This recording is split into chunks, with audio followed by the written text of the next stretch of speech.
Hello guys, and welcome back to a brand new video here on Two Ordinary Guys. I hope you guys are well. Now, this video is a well-requested video on this channel. I have many people saying, I'm doing my first night shift, can you share some tips? So I felt as though instead of just replying to these, to you guys one by one, I would kind of make a video because I've never really recorded a video like this before. I don't know why, but it is a really, a lot of people are doing night shifts for the, for the first time, and I feel as though I can share some relevant tips because I've done many of night shifts as a healthcare assistant at my previous job at the hospital, and I've also done many night shifts as a student paramedic as well. I will also be showing you guys when I do start nursing in September as a second year student, a day in the life of doing a night shift kind of thing, and showing you my routine. But for this video, I'm just going to be sharing tips and tricks that I've picked up on the, along the way by doing these night shifts. But first of all, make sure you do like and subscribe down below. This means a hell of a lot for me and Jacob and the channel, and it also means that I get to look back at videos and see people enjoyed this video. I might go and do another video kind of relevant to this, and it just makes it for me to understand what content you guys do enjoy. I'd also recommend as well watching all the way to the end, because some tips you might have already know, but other tips you might not, and I'm going to be sharing quite a few tips that I've picked up, so some tips might be beneficial more than others, so just make sure you stay towards the end. That would be brilliant. I do want to address as well quickly, I missed last Friday's upload because I was working an HSP shift. I did 52 hours last week, so I didn't have time to record a video. I do apologise for that, but it just means that I need to catch up in the next couple of weeks. So I do want to say that I didn't just forget to record a video. There was stuff going on.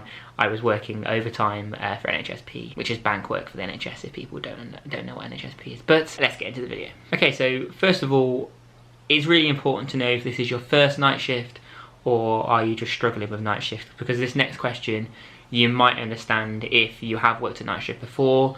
But the first one is, if this is your first night shift, you won't understand the fact that you might not want to eat a meal during the night shift. I do, and I just take a meal and I eat it, 5 or 6 hours into the night shift, like I would do as a normal day shift, because I like to have the same routine as what I do on a normal shift on the night shift. But some people won't want to eat, a cottage pie at 4 in the morning, and that's absolutely fine, or 6 o'clock in the morning. Take snacks in as well. So if it's your first night shift, I would really recommend taking, a meal and also snacks that you can snack on through the night, because you will get hungry, but not everyone does get hungry, and some people don't like eating through the night shift. Some people like to just have a little snack and then have breakfast when they get back, which each to their own, but I like to just have the same routine for both day shift and night shift. So I take in a meal and a couple of snacks as well, because I love food. Now, it's really important as well, because as a night shift, sometimes you'll be worked and it's really busy on night shift, but other times it's very, very quiet and you won't have a lot to do.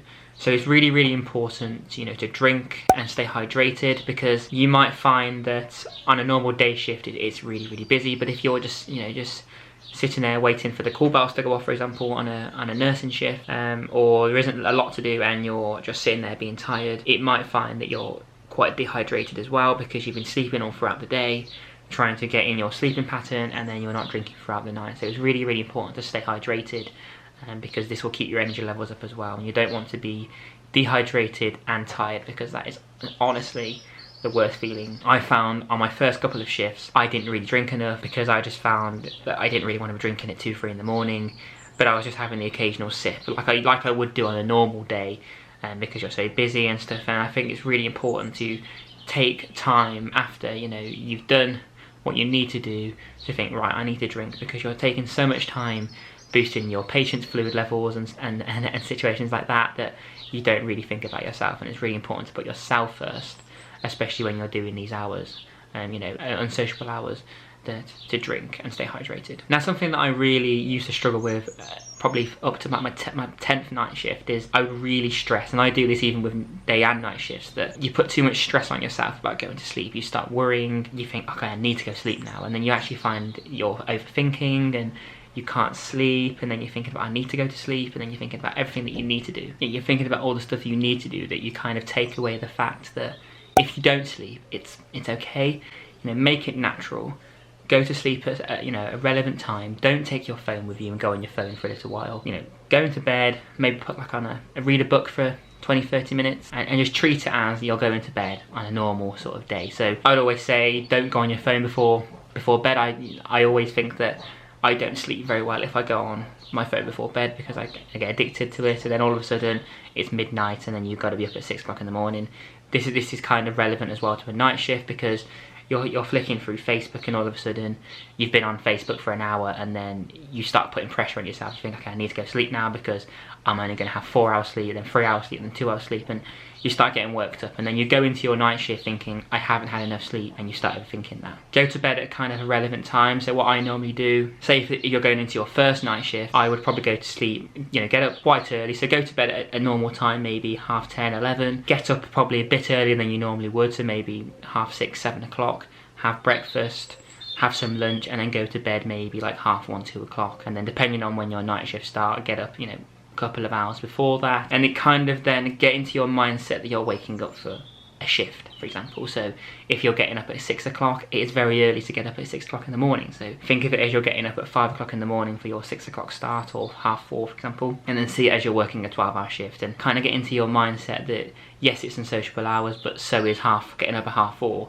Yes, you're not, when you go to work, it's light, so you're not as tired, but if you get into the mindset that you need the sleep. So how I do it, say if I haven't been on a night shift for a while, I would go to bed at 10:30, like I said, get up at 6:30, 7, have some breakfast, have some lunch, and go to sleep at about 1:30, and then have like probably 5 hours sleep maybe, and get up then, have my lunch, then go to my night shift, and then have maybe a meal or a snack maybe 5 or 6 hours in, keeping into consideration hydration, so keep drinking water. And honestly, this will help with your energy levels, and you won't feel as tired and drained throughout your night shift. Now for me, throughout my first year, definitely as a Paramedic Science student, my room was very light.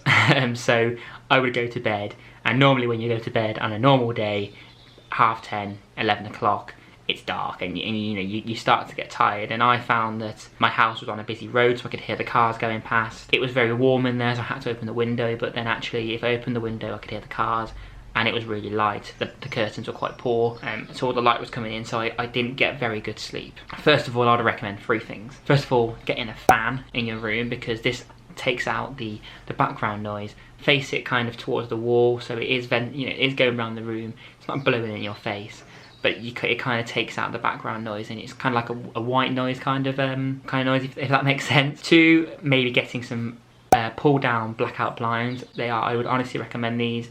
It makes your room, pitch black, and it'll make you tired, and it'll make it feel a bit more normal that you're going to sleep at kind of a normal time, if that makes sense, not 1:30 in the afternoon. So I definitely recommend pull down blinds, and also earplugs as well. So if you've got pull down blinds, earplugs, and a fan maybe, this will help make it a bit more of a normality that you're going to sleep, and make you have much more comfortable sleep that you would probably have on a normal day. I will leave all of the links probably through Amazon, because I got most of my stuff through Amazon, in the link in the description down below. So if you want to go and check them out and maybe purchase this before your first night shift, I'll leave them in the link down below. Kind of elaborating on the point I made beforehand about putting too much pressure on yourself going to sleep. I found that I would really worry about, and I still do it now sometimes, that if I don't sleep, I go into a shift, in a bad mood, I haven't slept, and I kind of like, it's going to be a really bad day, that you actually, before you go to work, you've kind of got into your head that it's going to be a bad day because you haven't slept. Relax. A lot of nurses that I've worked with, alongside, they've been working night shifts for many years, and they always say to me that if you don't sleep well the night before, maybe you only have an hour's sleep, maybe you don't have any sleep at all, you'll probably be quite tired throughout the shift. It means that you'll sleep a lot better the day after, so you'll have earned your well-earned sleep, and maybe you're in the next day. So what I would recommend if you're in the next day is going to sleep and listen to your body. If your body's telling you that it's tired and you want to go to sleep as soon as you get back. You would do after a long shift if you finished at 7:30, 8 o'clock on a normal 12-hour shift. But I'd recommend having some breakfast before you go to sleep, so having some cereals or some breakfast before you go to sleep, and then maybe going to sleep until maybe 1:30, 2 o'clock, having a good sleep, and then get up, have some lunch, and have some dinner and then start again, I would say. Some people like to have a nap in between, so I sometimes, depending on how tired I feel, if you feel tired maybe at 3:30, it just kind of makes me feel a little bit more groggy. But I've also spoken to people and they've said that they have a nap at 2:30, 3 o'clock after previously having slept from 7:30 till 12. They have a little sleep, and I feel as though that just makes me a little bit more tired, and I feel as though it just makes me sleep better the day after, and that's kind of the routine I get myself in. So coming back maybe at 7:30, 8, having some breakfast, and then sleeping until maybe 1:30, 2, getting up, having some lunch, doing a couple of jobs around the house maybe, probably recording a YouTube video, and then having some dinner, and then prepping for your night shift then the day after, if that makes sense. So I hope this video has helped, and if you have any more questions, please drop down in the comments. I've just kind of listed the tips and tricks that I've picked up along the way, but maybe it hasn't answered your question, so please drop it down in the comments down below. I might have not have answered everyone's question, and like I just mentioned, I've only just gone off sort of things that have sprung to mind that I kind of struggled with prior to my night shift, and questions that I found I wanted people to answer. So if they have helped, make sure you do like and subscribe down below. I'd really appreciate it. But if these tips haven't helped, please drop it down in the comments, and I will reply and share some relevant tips. And if I don't have the questions, I can pass them on to maybe some people that do, the nurses that I work with on the wards. They will be able to answer the questions I do. I strongly believe they will. So thank you guys for watching. I upload a video every Friday. Jake uploads a video every Monday. So if you're interested, come back and watch some more videos. I really appreciate that. I'm documenting my journey as a second year nurse starting from September. So if you're interested in that, check out all the other videos, and I'll catch you guys in the next one. See you later. Bye bye.